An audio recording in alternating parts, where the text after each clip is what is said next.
95% लड़के आज भी अपना फेस शेप तक नहीं जानते और सीधा सेलिब्रिटीज की हेयर स्टाइल कॉपी कर लेते हैं, जिससे उनका फेस ऐसे से कुछ ऐसा हो जाता है। सिंपल सी बात है भाई, हर इंसान का फेस अलग होता है तो हेयर स्टाइल भी उसके हिसाब से अलग होनी चाहिए, क्योंकि जब हेयर स्टाइल फेस पे मैच करता है तो तुम्हारी फीचर्स क्लियर दिखते हैं, फेस और भी बैलेंस लगता है और ओवरऑल लुक नेचुरली बेटर हो जाता है। और इसीलिए हेयर स्टाइल हमेशा फेस शेप के अकॉर्डिंग चूज करना जरूरी है। आज के वीडियो में मैं तुम्हें बताऊंगा कि तुम्हारे फेस शेप के हिसाब से कौन सी हेयर स्टाइल बेस्ट है, एकदम सिंपल और प्रैक्टिकल तरीके से, क्योंकि आज के बाद हेयर स्टाइल चूज करना तुम्हारे लिए प्रॉब्लम ही नहीं रहेगा। चलो शुरू करते हैं। Step number 1, identify your hair type. सबसे पहला स्टेप ये समझना है कि तुम्हारी हेयर टाइप क्या है, क्योंकि हेयर स्टाइल काफी हद तक इस बात पे डिपेंड करता है कि तुम्हारे बाल नेचुरली कैसे हैं। अगर तुम्हें अपनी हेयर टाइप ही नहीं पता तो तुम्हारी हेयर स्टाइल सिलेक्शन गलत हो जाएगी और तुम चाहे कितना भी स्टाइलिंग कर लो, रिजल्ट परफेक्ट नहीं आएगा। अब हेयर टाइप मेनली 4 कैटेगरी में आती है: स्ट्रेट, वेवी, कर्ली और कॉइली। स्ट्रेट हेयर जनरली स्मूथ और इजीली मैनेजेबल होते हैं, इसलिए उन पर ज्यादा वेरिएशंस पॉसिबल होते हैं। वेवी हेयर थोड़े नेचुरल वॉल्यूम के साथ आते हैं, जो हेयर स्टाइल को एक स्टाइलिश लुक देते हैं। कर्ली हेयर थोड़ा डिफिकल्ट मैनेज होते हैं, लेकिन अगर सही स्टाइल चूज किया जाए तो वो सबसे यूनिक और अट्रैक्टिव लगते हैं। और कॉइली हेयर जो और भी टाइट कर्ल्स में होते हैं, उनके लिए स्पेसिफिक स्टाइल्स होते हैं जो फेस के हिसाब से बैलेंस क्रिएट करते हैं। अपनी हेयर टाइप आइडेंटिफाई करने का इजीएस्ट तरीका है कि शैम्पू करने के बाद, नेचुरल ड्राइंग के बाद देखो बाल कैसे सेटल होते हैं, क्या वो सीधे रहते हैं या हल्की वेव्स आती हैं या फिर कर्ल्स बन जाते हैं। इसी ऑब्जर्वेशन से तुम अपनी नेचुरल हेयर टाइप समझ जाओगे, और जब तुम्हें ये क्लियर हो जाता है तब तुम आगे के स्टेप्स में हेयर स्टाइल इजीली चूज कर पाओगे जो तुम्हारे लिए बेस्ट रहेगा। स्टेप नंबर 2,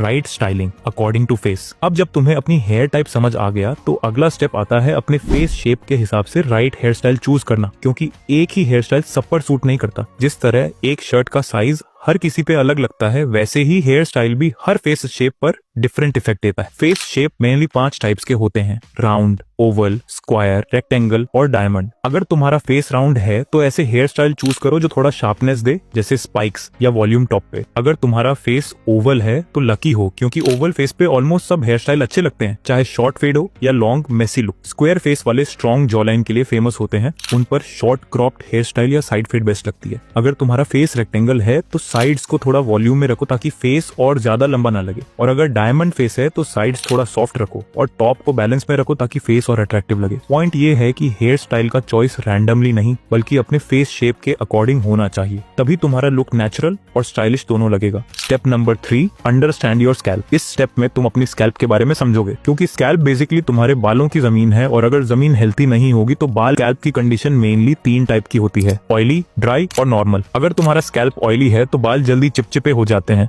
उनमें डस्ट इजीली चिपक जाती है और हेयर स्टाइल ज्यादा देर तक टिकता नहीं। ड्राई स्कैल्प में डैंड्रफ या इचिंग की प्रॉब्लम हो सकती है, जो डायरेक्टली तुम्हारे लुक को अफेक्ट करती है। नॉर्मल स्कैल्प एकदम बैलेंस्ड होता है, जिसमें ना ज्यादा ऑयल होता है ना ड्राइनेस, और ये हेयर स्टाइल